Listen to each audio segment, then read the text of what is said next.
nous avons le plaisir de recevoir nos 2 co-responsables pédagogiques à la formation donc gestion du patrimoine à l'international qui sont monsieur Sébastien Comparot, avocat associé au cabinet, Fidal et monsieur Guillaume Soudet, notaire à Gardanne du groupe Exen. Monsieur Soudet, monsieur Comparot, je vous laisse la main et le grand plaisir de vous écouter. Merci Merci beaucoup. Élodie. Donc à titre d'introduction, on va se présenter Sébastien et moi en quelques mots. On vous dit d'abord bonsoir à tous. On est très heureux de vous accueillir ce soir. Et le but pour nous ce soir, c'est de vous présenter le contenu de la formation que propose l'OREP en matière de gestion de patrimoine à l'international. Donc on va essayer de vous donner envie de venir participer à cette formation. Alors, quelques mots pour se présenter. Donc, moi, je suis notaire à Gardanne, donc entre Aix-en-Provence et Marseille. Je suis associé du groupe Exen et je suis membre du réseau international Lex-Union. Et je suis habitué donc depuis une quinzaine d'années à traiter en fait de dossiers patrimoniaux donc transfrontaliers. Voilà en deux mots hein, que je peux vous dire de moi. Sébastien.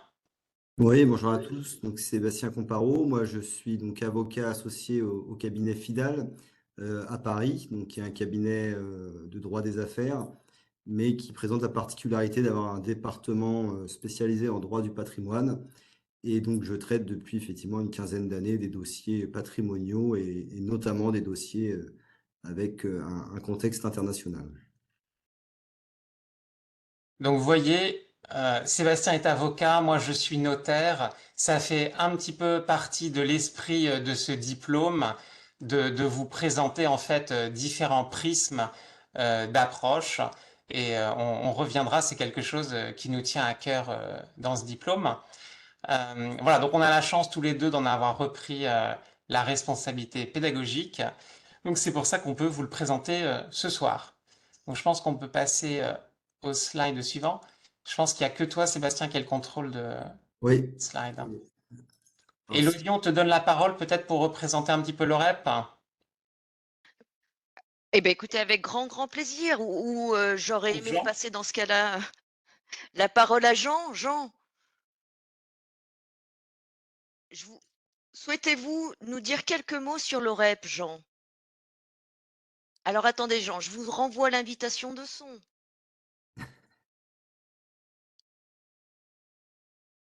L'OREP est une association, c'est la formule juridique que l'on a retenue que j'ai retenue et que j'ai proposée à mes collègues lorsqu'on l'a créée. Ça veut dire que la totalité, je dirais, des ressources accumulées par les formations que vous allez souscrire sont affectées au bon fonctionnement de la maison et il n'y a pas de bénéfices qui puissent être distribués car il n'y a pas d'associés, il n'y a que des adhérents. Ça, c'est un point extrêmement important. L'OREP, aujourd'hui, a pris bien au-delà de ce que j'avais imaginé à l'origine, un développement très fort, puisqu'on aura à peu près pour l'année 2024, on aura environ au total sur l'ensemble des formations, pas loin de 600 candidats, 600 personnes qui voudront suivre l'une ou l'autre des formations. Alors, il est vrai que sur le plan quantitatif, la gestion pour l'international n'est pas, je dirais, la formation la plus suivie, parce que c'est une formation, on va vous l'expliquer, difficile, qui suppose des connaissances de base que tout le monde n'a pas, et surtout qui s'adresse à des gens dont la préoccupation peut être tournée vers l'international, ce qui n'est pas souvent le cas. Enfin, l'OREP, donc, je dirais, est à la fois un centre de recherche et un centre d'enseignement principalement, de recherche appliquée, recherche à laquelle tout le monde peut accéder, puisque notre blog est ouvert à tous. Et sur ce blog, on y trouve des newsletters de fond et aussi des actus assez régulièrement qui permettent de faire le point sur, je dirais, l'ingénierie patrimoniale au service de nos clients. Voilà, c'est une belle maison, il y a une belle équipe pédagogique. Merci à nos deux animateurs co-responsables qui sont des personnages tout à fait intéressants et tout à fait savants, et que vous aurez avec plaisir à suivre pendant cette formation qu'ils vont animer. Voilà ce que je peux vous dire en quelques mots. Bref, et je vous rends la parole, messieurs les animateurs. Merci Jean pour tes propos. Donc ce qui est important pour nous et donc pour vous aujourd'hui, les candidats à ce diplôme, c'est qu'aujourd'hui, clairement, l'OREP est une réelle marque de référence. Je pense que elle est unanime dans le métier du patrimoine. Donc son diplôme expert en conseil patrimonial est aujourd'hui très reconnu. Et quelque part, le diplôme qu'on vous présente ce soir de gestion internationale du patrimoine, c'est un petit peu le petit frère de ECP, mais avec la dimension internationale en plus. Voilà. Et tout ceci, tout cet héritage de l'OREP s'appuie bien sûr sur une méthode de travail qui va de l'audit patrimonial à l'identification des besoins du client en vue donc de lui faire une préconisation et une optimisation poussée. Alors, de quoi va-t-on parler dans ce diplôme? On va parler de gestion de patrimoine simplement, mais avec cette coloration internationale qui modifie un petit peu l'approche de la matière, qui la complexifie grandement. Et on vous a mis là sur cette slide quelques questions qu'on est amené en fait à traiter dans le cadre de cette formation euh, sur des différentes thématiques qu'on peut rencontrer dans ce diplôme. Donc en fait, on va traiter essentiellement de situations internationales, donc à la fois de clients domiciliés à l'étranger qui vont se poser à un moment donné des questions sur une relation avec la France, des gens qui vont potentiellement venir acquérir des biens en France, des gens qui vont peut-être venir se marier en France, qui vont s'installer en France. Et donc, ces gens qui, à un temps donné, vivaient à l'étranger, s'installent ou acquièrent un patrimoine en France, bien évidemment, va se poser la question de leur régime matrimonial dans ce cadre international, de leur succession dans ce cadre international, de leur fiscalité, bien sûr, dans ce cadre international, s'il y a des revenus qui sont perçus à l'étranger d'un bien détenu en France, par exemple.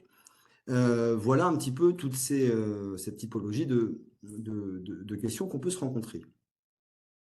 Alors, À l'inverse, et je ne sais pas si je veux prendre la parole, Guillaume, pour... non, vas-y, je t'en prie. Bon, alors je continue. À l'inverse, la question va aussi se poser pour un client en France qui souhaite déplacer son domicile à l'étranger, souhaite partir à l'étranger, soit pour des raisons familiales ou pour des raisons professionnelles, et qui s'interroge sur les effets en fait juridiques et fiscaux de ce départ à l'étranger. Même question, mais dans l'autre sens, comment le régime matrimonial que j'ai peut-être en France va s'exporter et va être compris par la législation étrangère dans laquelle je m'installe, comment mes revenus de source française vont être taxés à l'étranger, comment, si je viens à décéder à l'étranger, comment va être réglée ma succession, comment va être taxée ma succession dans ce contexte. Et puis, également, et de manière peut-être plus large en termes de gestion de patrimoine, comment organiser en fait la gestion et la transmission de mon patrimoine dans ce contexte qui n'est plus franco-français. Et puis, autour donc de cette coloration internationale, bien sûr, il y a également l'approche de toutes les structures étrangères qu'il va falloir appréhender, qu'on ne connaît pas forcément en France, ou alors qu'on connaît mais pas de la même manière.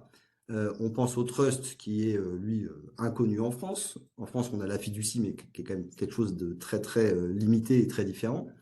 Donc, si je fais un trust à l'étranger, comment celui-ci va-t-il être appréhendé par la législation française? La fiducie étrangère, une société luxembourgeoise. Est-ce que j'ai intérêt en fait à créer des sociétés au Luxembourg pour détenir mon patrimoine, français ou étranger? Voilà, quels sont globalement en fait, quels conseils apporter à cette population qui en fait bouge énormément et qui se retrouve liée à plusieurs législations juridiques et fiscales différentes à un moment donné. Voilà un petit peu globalement les sujets qu'on va traiter dans le cadre de cette formation. Voilà, donc les questions que vous avez sur cette slide, c'est uniquement des exemples pour illustrer un peu la matière, parce que c'est vrai que la matière, elle est réputée complexe. Donc on a voulu ici vous donner quelques exemples. On aurait pu en mettre plein. Comment je vais faire reconnaître un testament établi dans tel pays pour que je puisse lui faire produire son effet dans un autre pays. Comment je vais pouvoir faire voyager un contrat de mariage au-delà de ses frontières. Comment je peux utiliser une institution étrangère pour lui faire produire un effet sur le sol français. Des questions, il y en a plein. Dès qu'on est dans un dossier patrimonial qui a une dimension internationale, on a tout de suite ces problématiques qui viennent. Voilà. Donc vraiment, on a voulu ici vous donner quelques exemples et cette liste, elle est absolument pas exhaustive. Alors, comment on va répondre à toutes ces questions? Donc, dans cette formation, ce qui est très important pour nous, c'est que c'est une formation qui est à la fois théorique et pratique. On va vous donner les éléments techniques qui vont vous permettre ensuite d'être suffisamment outillés pour répondre aux questions que vous aurez dans des dossiers transfrontaliers. D'accord? Donc il y a une partie tout à fait technique. Et puis il y a une partie pratique, puisqu'on fera en permanence des cas pratiques. Alors, sur le plan technique, les deux grosses matières, il y en a une, c'est le DIP, donc le droit international privé appliqué à la gestion de patrimoine. D'accord? Donc on va vous donner dans quelques minutes la liste exacte des matières. Et puis le deuxième gros morceau, c'est la fiscalité internationale. D'accord? Donc on a vraiment l'approche civile et l'approche fiscale. Un autre point qui est important dans notre démarche, c'est que on a appelé ça une approche plurielle. Je vous le disais en introduction, on veut que vous ayez différents prismes de regard. Donc, certes, une approche civile et une approche fiscale, parce que les deux approches sont totalement différentes dans le monde international. Deuxième point, une approche en tant que conseil ou en tant que contentieux. C'est pour ça que dans ce diplôme, vous verrez des gens qui pratiquent le conseil, mais vous verrez aussi des gens qui pratiquent le contentieux, parce qu'on n'a pas du tout le même regard. Je vous donne un tout petit exemple pour ne pas être abstrait. Moi, en tant que notaire, quand je regarde le règlement européen succession, je vois là un super document qui a marqué une bonne évolution du droit, parce que ça a répondu à un certain nombre de problématiques qu'on avait au sein de l'Europe sur des problématiques de succession internationale, et d'une certaine manière, ça a simplifié un certain nombre de choses, et ça a au moins harmonisé un certain nombre de règles. Donc j'y vois quelque chose dans l'ordre du conseil à l'amiable de positif. Quand un avocat va regarder le règlement succession, il va se dire chouette, c'est aussi un super document parce qu'il y a tout un tas de petits trucs nouveaux qui sont imprécis dans lesquels je vais pouvoir me glisser dedans pour éventuellement batailler sur la loi applicable ou batailler sur la compétence juridictionnelle. Donc vous voyez bien que quand on a une approche conseil ou quand on a une approche contentieuse, on n'a pas le même regard. Et vous avez tous autour de la table une profession précise, mais c'est important que vous compreniez le regard de l'autre. Et enfin, troisième point, dans ce diplôme, on a une approche européenne, mais aussi internationale. Donc, bien évidemment, vous verrez les grands instruments européens qui concernent la matière internationale, mais on ira au-delà de l'Europe, parce qu'il y a quand même plus d'une centaine de pays qui ne font pas partie de l'Europe. Et enfin, très important, la matière, elle est compliquée. On vous en enseignera toute la technique, mais on fera aussi beaucoup de cas pratiques. Cette matière, elle ne se conçoit pas si on ne la rend pas vivante. Et pour nous, c'est très important de ne pas se perdre dans la théorie et que chaque cours soit vivant avec des cas pratiques. C'est un peu aussi, l'ADN de l'OREP. Oui, on n'oublie pas que c'est une formation qui est dédiée aux professionnels. Donc, c'est une formation théorique parce qu'il faut forcément des bases théoriques pour rentrer dans cette matière qui est quand même extrêmement complexe. Mais c'est surtout une formation pratique destinée à des praticiens. Et vous le verrez à travers les formateurs qui vous sont indiqués plus loin dans les slides. la plupart des formateurs qui interviennent dans cette formation, ce sont des professionnels, hein, essentiellement des avocats, des notaires, qui sont spécialisés chacun, soit en droit civil, soit en droit fiscal, ou les deux, dans le domaine international. Alors, pour entrer un tout petit peu plus dans le détail, on vous a mis la liste des matières. Alors, je pense que là, il nous manque une slide. Ouais, il nous manque une slide. Ouais. Il y a une slide qui a sauté, effectivement. Bon, c'est pas grave, on va vous la dire de mémoire. Donc, vous avez toute une première partie de l'enseignement où on vous enseigne les grands principes donc, en matière de droit international privé. Donc, ça va du DIP classique qu'on va appliquer aux régimes matrimoniaux. Donc, la convention de La Haye ou le règlement régime mat n'aura plus aucun secret pour vous. Ensuite, on va passer à une partie sur les successions. Donc, le règlement succession n'aura plus de secret pour vous. On va étudier également les donations. On va avoir ensuite une autre partie sur la fiscalité internationale. Donc là, vous allez apprendre, par exemple, avec Véronique Moujon, la résidence fiscale d'une personne n'aura plus de secret pour vous. Vous allez apprendre en fait la fiscalité des revenus, du patrimoine et de la fortune quand on est dans un contexte international. Comment je fais pour imposer un revenu que j'ai dans un état A, dans un état B? Et inversement, qu'est-ce qui se passe de ma fortune dans l'état B quand je suis dans l'état A? D'accord? Donc, le droit international, la fiscalité internationale, vous verrez également la séparation, le divorce, le contentieux. Je crois que c'est tout ce qu'on avait à ce sujet-là. Attendez, je regarde la slide qui a sauté. Oui, on vous parlera également des personnes vulnérables. Donc ça, c'est une des dernières matières qui est rentrée dans le diplôme. Aujourd'hui, avec le vieillissement de la population, il n'y a pas que les jeunes qui bougent, il y a aussi les vieux. Et donc, on a des problèmes de capacité qui se déplacent dans le monde. On a des problèmes de déplacement des mandats de protection futurs, par exemple. Et donc, cette matière, elle est nouvelle, mais elle est de plus en plus importante. L'incapacité dans le monde international. On vous parlera bien sûr évidemment de l'assurance vie, notamment des assurances vie du Luxembourg. Et on vous parlera également de la protection sociale. Parce que avant de mourir, généralement aussi, on perçoit une petite retraite. Et parfois, quand on est retraité, on bouge également. Et donc, comprendre les règles sociales qui s'appliquent quand on se déplace, c'est aussi quelque chose qui est important aujourd'hui. On arrive donc du coup sur notre slide actuel. Je te redonne la parole, Sébastien. Oui, bah, c'est plus facile pour moi puisque là, tout est indiqué sur le slide. Donc effectivement, on aura des thématiques dédiées à ce qu'on appelle l'estate planning, hein, donc tout ce qui est gestion et organisation d'une transmission de patrimoine dans un cadre international. On aura une thématique aussi sur le contentieux de la séparation et de la succession. Tu en as déjà parlé, mais on a une séance là-dessus.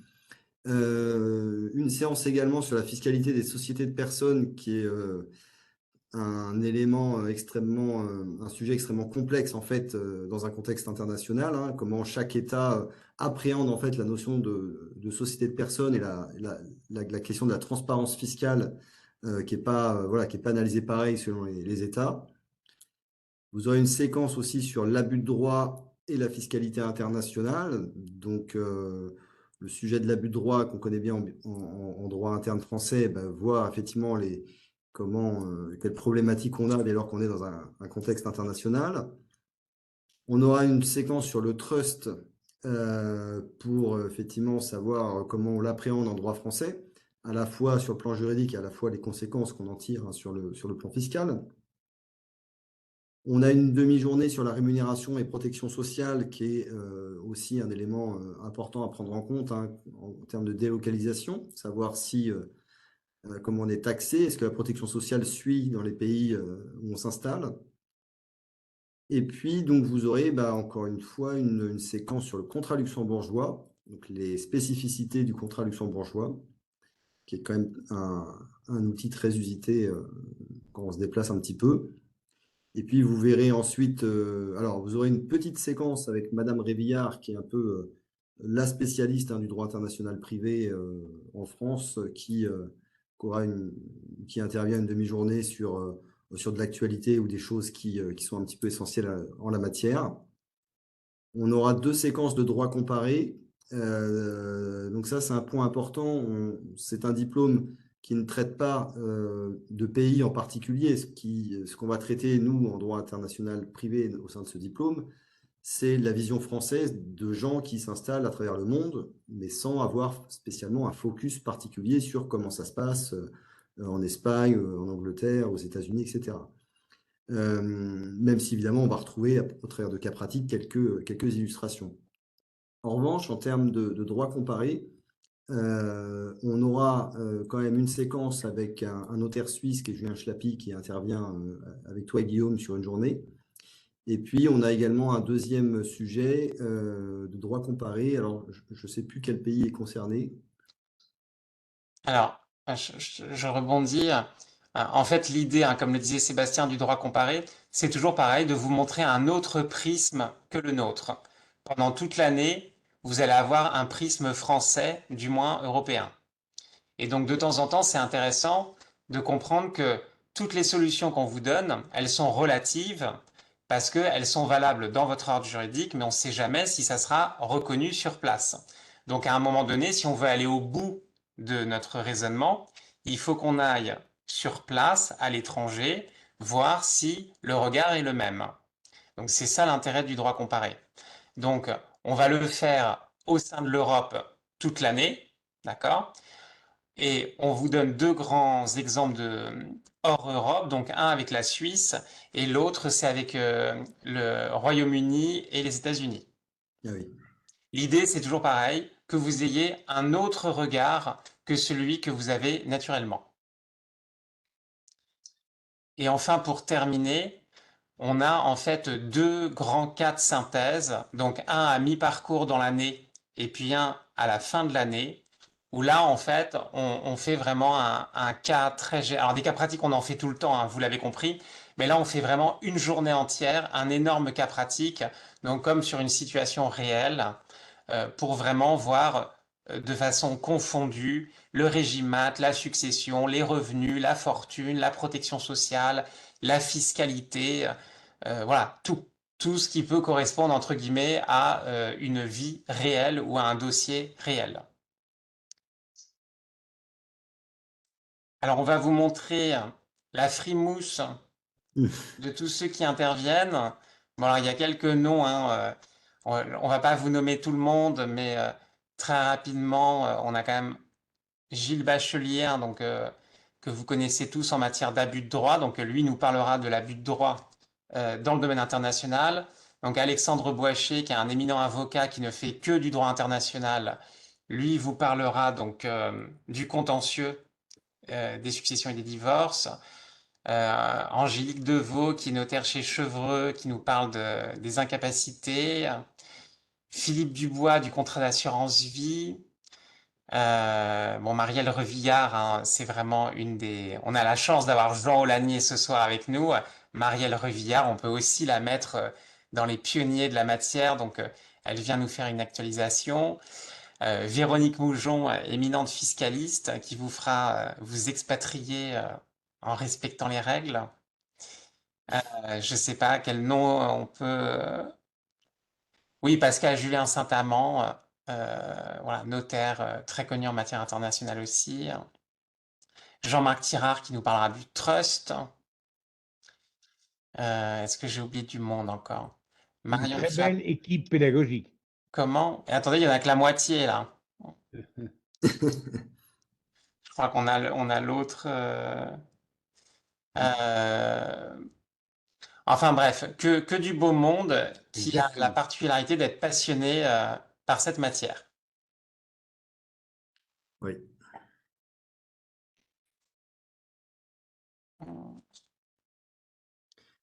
Donc, à qui est destinée cette formation? On en a déjà un petit peu parlé. En fait, à tous ceux qui sont intéressés par la gestion de patrimoine à l'international, tout simplement. Donc, banquier, expert comptable, avocat, notaire, fiscaliste, bien sûr, haut de conseil, CGP, etc., etc. Donc, tous ceux qui ont une appétence particulière pour le conseil et le contentieux civil et fiscal à l'international. Oui, on insiste sur un tout petit point. Il y a autant de droits que de fiscalité dans ce diplôme. Exactement. On vous met donc les conditions requises pour pouvoir donc s'inscrire à ce diplôme. Donc justifié d'un diplôme reconnu par l'État de niveau RNCP 6, donc qui est l'équivalent d'un bac plus 3-4 dans un certain domaine, ou une expérience professionnelle d'au moins 5 ans dans le domaine de la gestion de patrimoine. L'idée, en fait, de ce prérequis, c'est surtout d'avoir de bonnes bases juridiques et fiscales en matière de gestion de patrimoine, déjà dans un contexte franco-français, puisque ce qu'on va voir, c'est comment ça s'exporte à l'international. Donc, si on n'a pas déjà un petit peu voilà, le minimum requis pour comprendre ce qu'est un régime matrimonial en France ou comment on s'ouvre une succession, etc., ça va être un peu difficile ensuite de suivre ce parcours. Oui, ça c'est un point qui est assez important parce que c'est pas simple d'identifier si on peut, entre guillemets, appréhender cette formation. En fait, on va prendre des exemples très simples. On va pas vous apprendre les régimes matrimoniaux. On va vous apprendre comment se place un régime matrimonial dans un cadre international. On va pas vous apprendre à régler une succession. On va vous apprendre à régler une succession internationale. On va pas vous apprendre le droit des sociétés. On va vous apprendre comment est assimilée votre société à l'étranger. D'accord? Donc, tout est comme ça. Donc, la fiscalité, c'est pareil. Donc, c'est important d'avoir en fait cette base de gestion de patrimoine classique avant d'aller rajouter entre guillemets cette dimension internationale. Donc, et c'est vrai que chacun a une profession, donc il y a des matières sur lesquelles vous serez beaucoup plus à l'aise que d'autres. Un expert comptable sera plus à l'aise sur certaines matières qu'un notaire et sur d'autres inversement. Ça, c'est pas grave, mais l'essentiel, c'est quand même d'avoir une bonne base de gestion de patrimoine. Et si jamais vous pensez à titre personnel qu'il y a trop de matières que vous ne maîtrisez pas au niveau national, ben, il vaut peut-être mieux, avant de faire gestion du patrimoine à l'international, faire d'abord le diplôme d'expert en conseil patrimonial de l'OREP pour que justement vous ayez tous les outils de base avant d'aller ajouter l'outil supplémentaire qui est la dimension internationale. Parce que dans ce diplôme, en fait, on va vous donner des outils supplémentaires. La gestion de patrimoine à l'international, c'est exactement de la gestion de patrimoine classique, sauf qu'elle a en plus des problématiques internationales. Mais donc, faut quand même toujours avoir nos outils initiaux à l'esprit.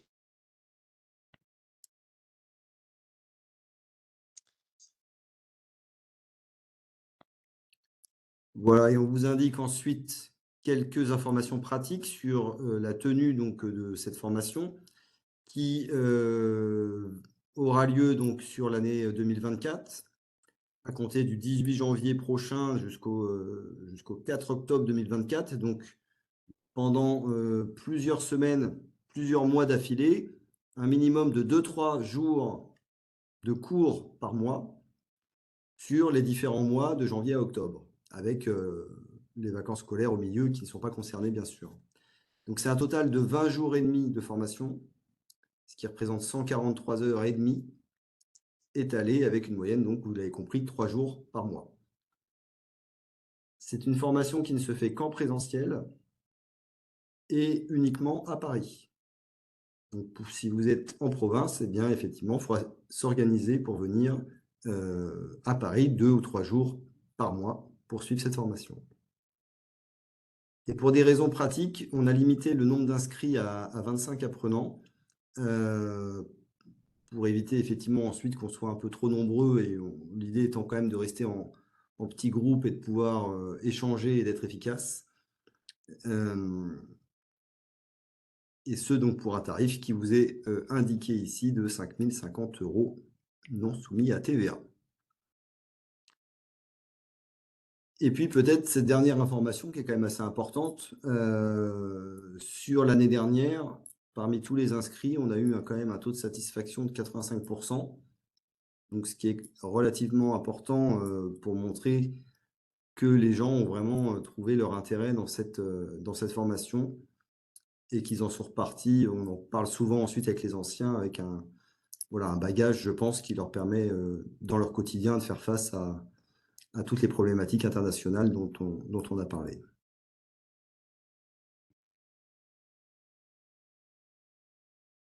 Une petite information supplémentaire, vous m'entendez? Oui, Jean. Oui. Une petite information supplémentaire, à titre informatif, si vous voulez, le diplôme de gestion patrimoniale internationale fait l'objet d'une demande de reconnaissance par France Compétences, c'est-à-dire le registre national de certification professionnelle, au titre d'un régime, ce qu'on appelle le registre spécifique. Un registre spécifique, c'est-à-dire une reconnaissance par l'État de la qualité du diplôme, de son utilité, de sa pertinence. Ça n'en fait pas pour autant un diplôme d'État, hein, à la différence du diplôme d'expert en conseil patrimonial, mais c'est un diplôme qui marque un domaine de spécialisation, je dirais, du diplôme principal d'expert en conseil patrimonial.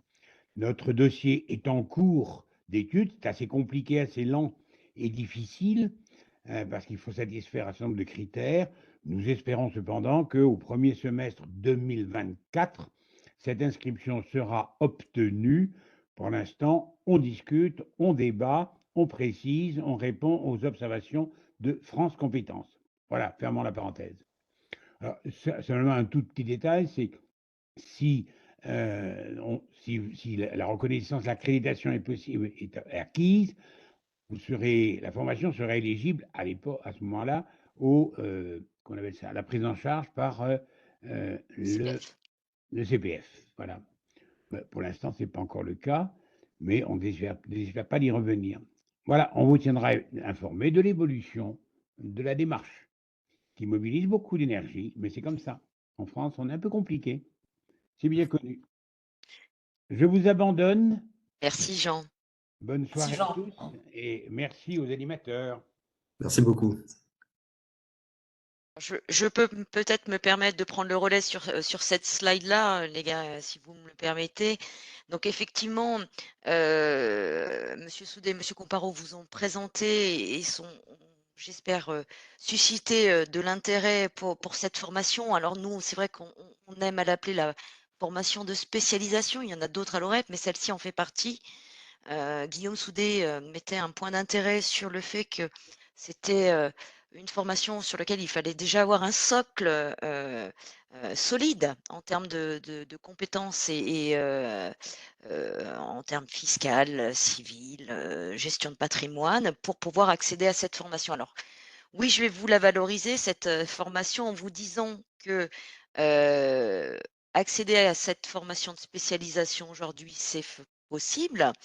Tous les dossiers, bien évidemment, sont inspectés et traités par un service administratif et scolarité dont vous avez les coordonnées sur cette slide-là. Vous avez 2 représentantes qui sont vraiment à votre disposition. Donc, si vous avez la moindre question, la moindre interrogation sur à la fois votre parcours, sur l'adéquation de votre parcours par rapport à cette formation, il ne faut vraiment pas hésiter. On vous recommuniquera donc les coordonnées tant de Laurence Duché que Sandrine Lardeur. Elles sont disponibles par téléphone et puis par mail. On a également, et je vous indiquerai dès demain dans le mail récapitulatif de cette conférence, je vous indiquerai le lien du site internet donc de l'OREP dans lequel vous pourrez retrouver quelques informations parce que c'est vrai que les informations de monsieur Soudet et de monsieur Comparo ce soir ont été un petit peu plus poussées que les informations pratiques que vous avez à disponibilité sur le site, mais vous avez la possibilité sur cette page donc dédiée à cette formation de gestion du patrimoine à l'international, de vous inscrire. Donc vous retrouvez des informations pratiques, mais je dirais que l'échange, je vais vous ouvrir vos micros, alors vous pourrez échanger, je pense que vous attendez ça. Donc posez vos questions, c'est important, c'est maintenant, vous avez vos futurs co-responsables pédagogiques à disposition. Alors surtout, merci, n'hésitez pas. Moi, je vous indique les références du site internet et puis de Laurence et de Sandrine qui sont à votre disposition. J'arrête là, je vous ouvre les micros. Je sais que vous avez déjà une question, Guillaume et Sébastien. Oui. Alors, il y a un Baptiste qui a posé une première question qui est tout à fait pertinente. Oui, Donc, en fait, dans les exemples qu'on a donnés, on disait en fait que, mais voilà, encore une fois, cette liste, c'était vraiment une simple liste d'exemples. On allait s'occuper du français qui est parti vivre à l'étranger, qui a des problématiques juridiques et fiscales, et on avait donné à l'inverse le français qui souhaite lui aller s'exporter, on va dire, dans l'autre pays. Et en effet, il y aurait encore un autre prisme qui est tout à fait traité, qui est l'hypothèse de l'étranger qui est à l'étranger et qui investit en France. Bien évidemment, on est tout à fait dans le sujet. L'étranger qui est à l'étranger et qui investit en France, il va y avoir des problématiques successorales, il va y avoir des problématiques de fiscalité. Bien évidemment, on est dans le cœur du sujet. Donc j'espère que ça répondra à Baptiste. Tant mieux. Est-ce que quelqu'un souhaite poser une question?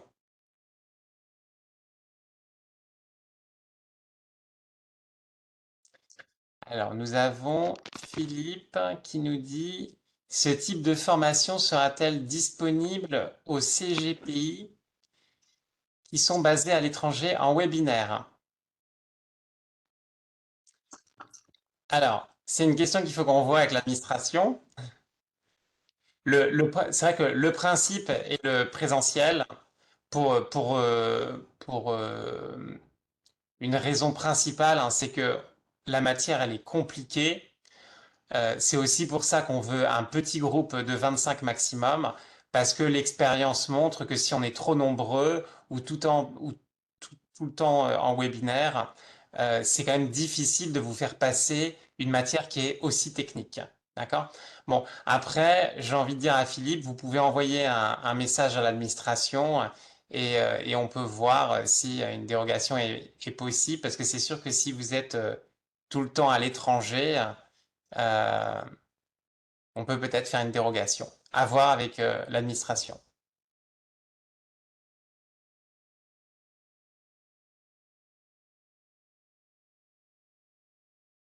Je vous en prie, Philippe. Est-ce que quelqu'un a une autre question?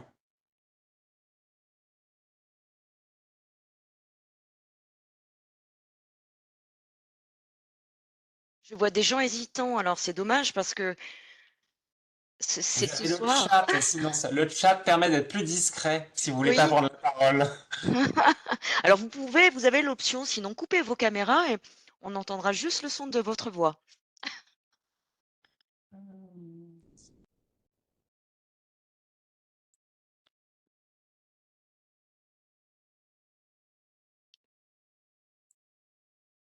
Est-ce que Guillaume, Sébastien, vous avez des questions en direct qui vous remontent via le chat?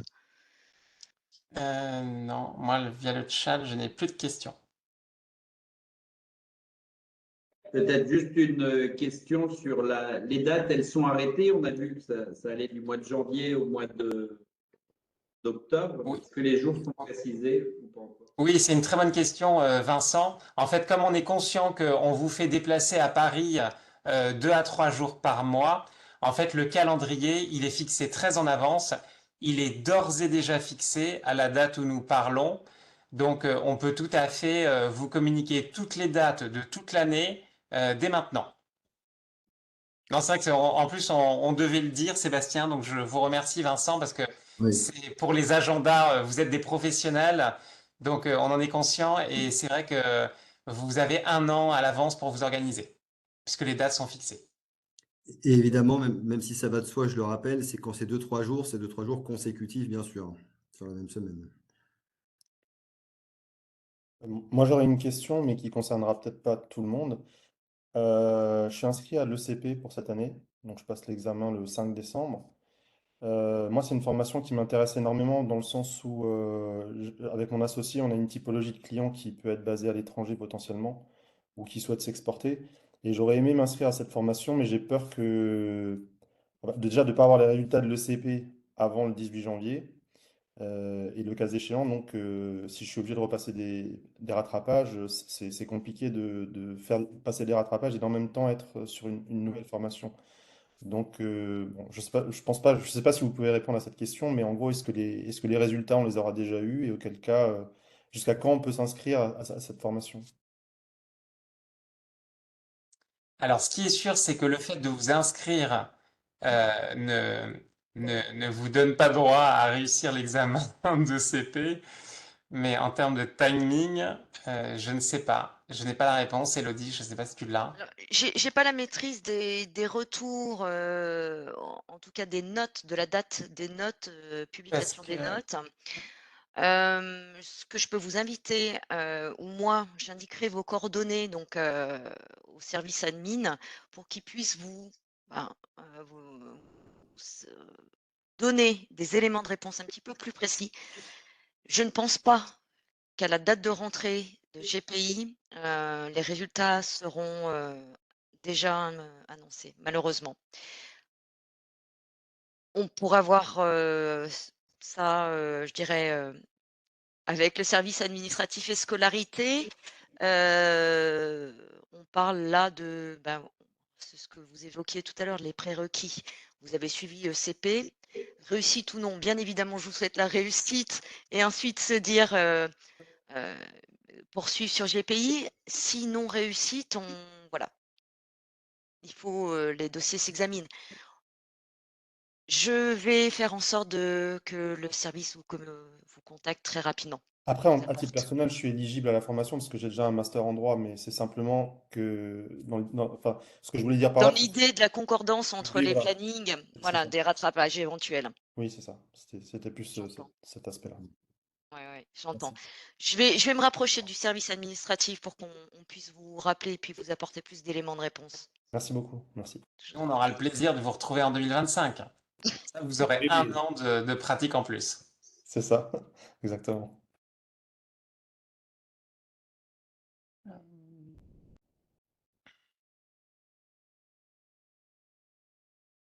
Est-ce que vous avez d'autres questions? Écoutez, Véronique, puisque tu es avec nous, est-ce que tu veux ajouter quelque chose? Hein, on t'entend pas. On ne t'entend pas. Bonjour, voilà. Je pense que Allô. vous avez tout dit. Voilà, je pense que ce qui ressort beaucoup de cette formation, c'est surtout les cas pratiques, les exemples qui rendent la matière vivante, en fait. Certes, à la base, elle est compliquée, mais en donnant des exemples, je pense qu'on peut vite voilà, déterminer les problèmes à résoudre, voir les difficultés qui peuvent intervenir dans une expatriation, délocalisation. Et c'est vrai que je pense que les exemples et les cas pratiques, c'est avant tout ce qui fait la force du diplôme.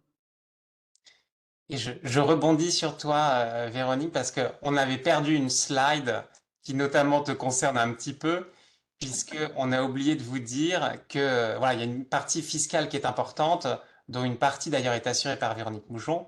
Et donc notamment, on traite aussi, je vous l'ai pas dit tout à l'heure, du traitement fiscal des impatriés. Et vous avez aussi un cours sur l'étude des conventions fiscales, pour justement bien savoir les manipuler. C'est deux choses qu'on a complètement oublié de vous dire tout à l'heure. Et c'est vrai qu'on avait, on avait une slide manquante. Mm. Voilà, donc si vous vous inscrivez, vous aurez le plaisir de retrouver notamment Véronique Moujon en matière de fiscalité. Et moi, je ne vois plus de questions. Donc, si tout est clair pour tout le monde, ben, on va vous libérer. Et puis, si vous avez des questions, n'hésitez pas à revenir vers l'administration.